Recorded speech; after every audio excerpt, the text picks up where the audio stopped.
আসসালামু আলাইকুম। সবাইকে স্বাগত জানাচ্ছি গ্লোবাল ভিউজে। আপনাদের সঙ্গে আছি আমি সুরভি দিবা। আজ জানাবো আন্তর্জাতিক গণমাধ্যমে আলোচিত সংবাদ ও বিশ্লেষণ। ফিলিস্তিনের গাজা উপত্যকায় দখলদার ইসরায়েলি বাহিনীর উপর অবিরাম হামলা চালিয়ে যাচ্ছেন প্রতিরোধ যোদ্ধারা। হামাসের সামরিক শাখা আল কাসাম ব্রিগেডস শনিবার জানিয়েছে, তাদের যোদ্ধারা দক্ষিণ গাজার খান ইউনিসে 3টি ইসরায়েলি আর্মার্ড পার্সোনাল ক্যারিয়ার বা এপিসি লক্ষ্য করে জটিল অভিযান পরিচালনা করেছেন।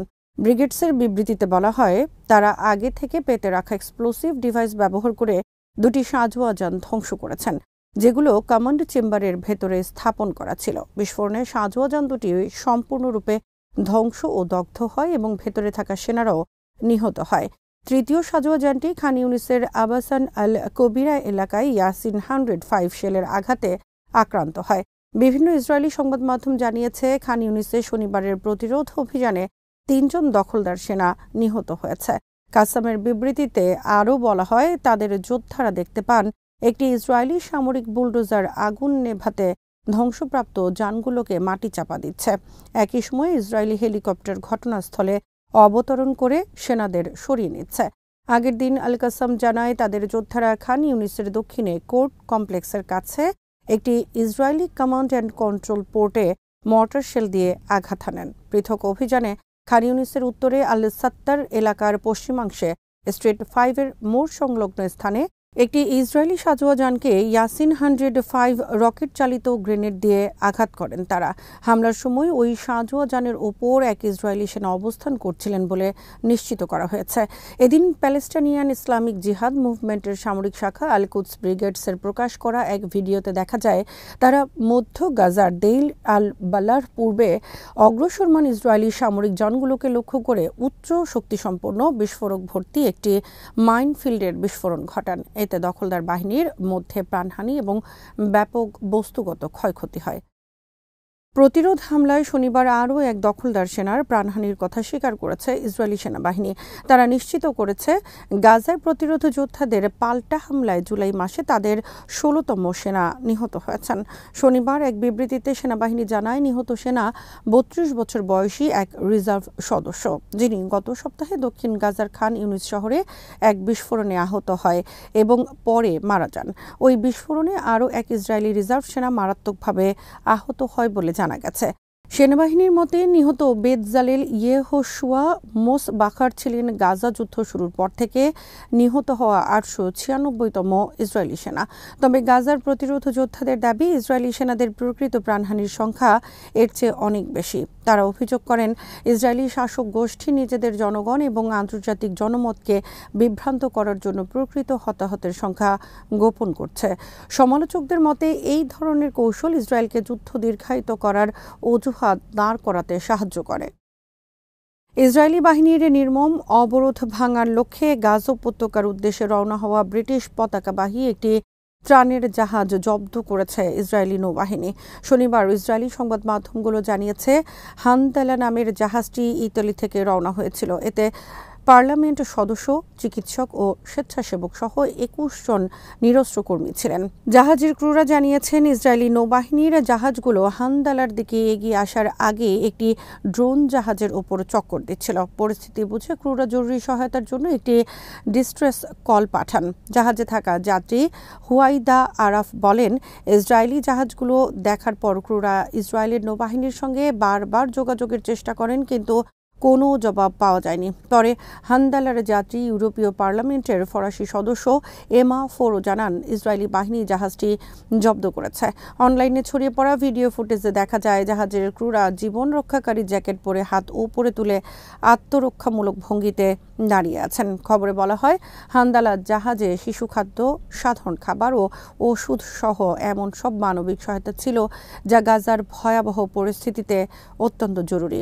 গত মাসেও ইসরায়েলি বাহিনী একইভাবে গাজামুখী একটি ত্রাণবাহী জাহাজ ছিনতাই করেছিল, যাতে 12 জন হাই প্রোফাইল আন্তর্জাতিক কর্মী ছিলেন।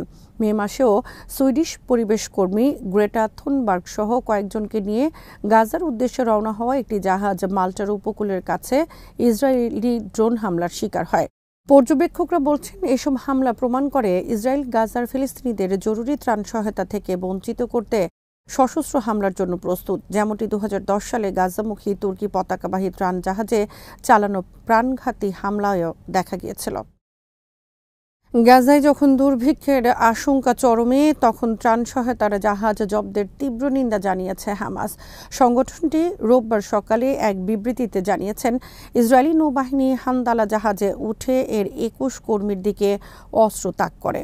হামাস এই ঘটনাকে সন্ত্রাসবাদ ও জলদস্যুতার নতুন রূপ আখ্যায়িত করে বলেছেন, এটি মানবতার বিবেক ও সদিচ্ছার ওপর এক প্রকাশ্য চ্যালেঞ্জ।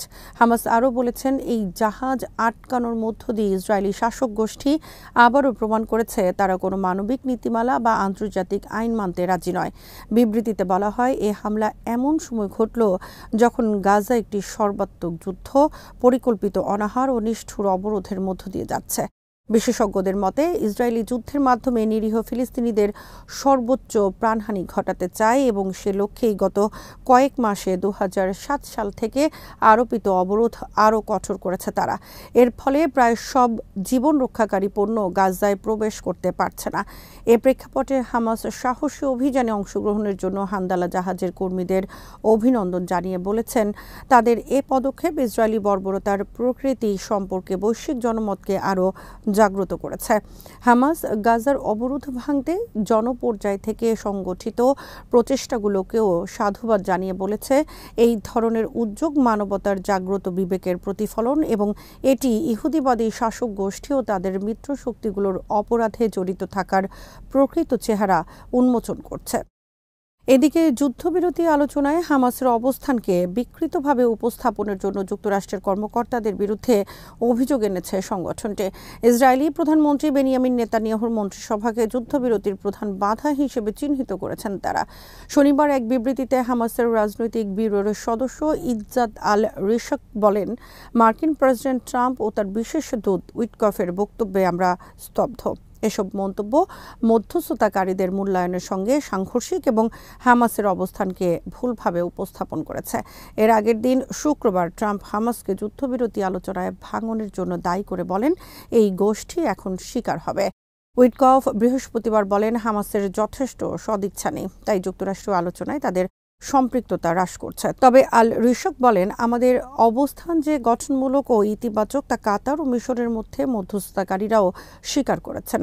তাই এই মার্কিন মন্তব্যগুলো বাস্তবতা বিবর্জিত এবং নেতানিয়াহু সরকার যে প্রকৃত বাধা তা মার্কিন তরফে ইচ্ছাকৃতভাবে উপেক্ষা করা হচ্ছে। তিনি জানান, যুদ্ধ থামানো এবং গাজার মানবিক বিপর্যয় লাঘবের জন্য হামাস শুরু থেকেই দায়িত্বশীল ও নমনীয় ভূমিকা পালন করেছে।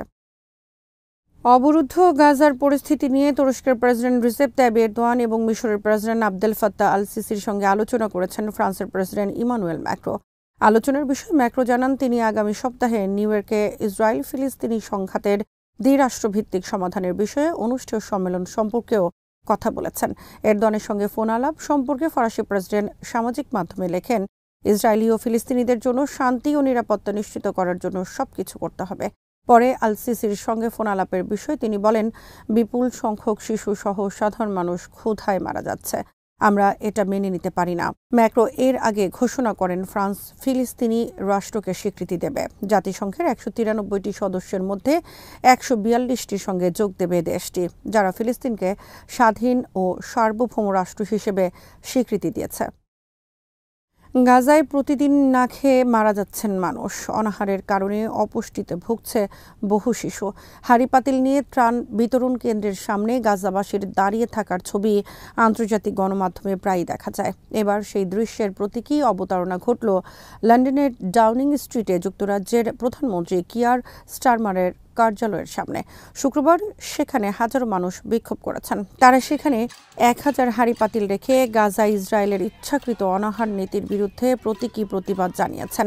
প্যালেস্টাইন সলিডারিটি ক্যাম্পেইন সহ বিভিন্ন সংগঠনের এই বিক্ষোভে বলা হয়, গাজায় খাবারের খোঁজে বের হয়ে ইসরায়েলি বাহিনীর হাতে নিহত সহস্রাধিক ফিলিস্তিনিকে স্মরণ করেই এই হাঁড়িগুলো রাখা হয়েছে। বিক্ষোভকারীরা হাঁড়ি পাতিল বাজিয়ে ইসরায়েলের বিরুদ্ধে ইচ্ছাকৃত দুর্ভিক্ষ চাপিয়ে দেওয়ার অভিযোগ আনেন। তারা ফিলিস্তিনি পতাকা ও প্ল্যাকার্ড হাতে নিয়ে ব্রিটিশ সরকারের ভূমিকারও সমালোচনা করেন।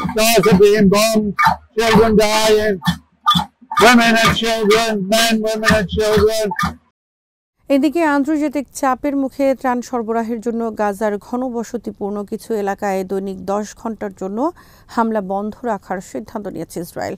রোববার এক বিবৃতিতে ইসরায়েলের সামরিক বাহিনী জানিয়েছে, মানবিক সহায়তা পৌঁছানোর উদ্দেশ্যে রোববার থেকে গাজা উপত্যকায় স্থানীয় সময় সকাল 10টা থেকে রাত 8টা পর্যন্ত কিছু এলাকায় সামরিক তৎপরতা বন্ধ থাকবে।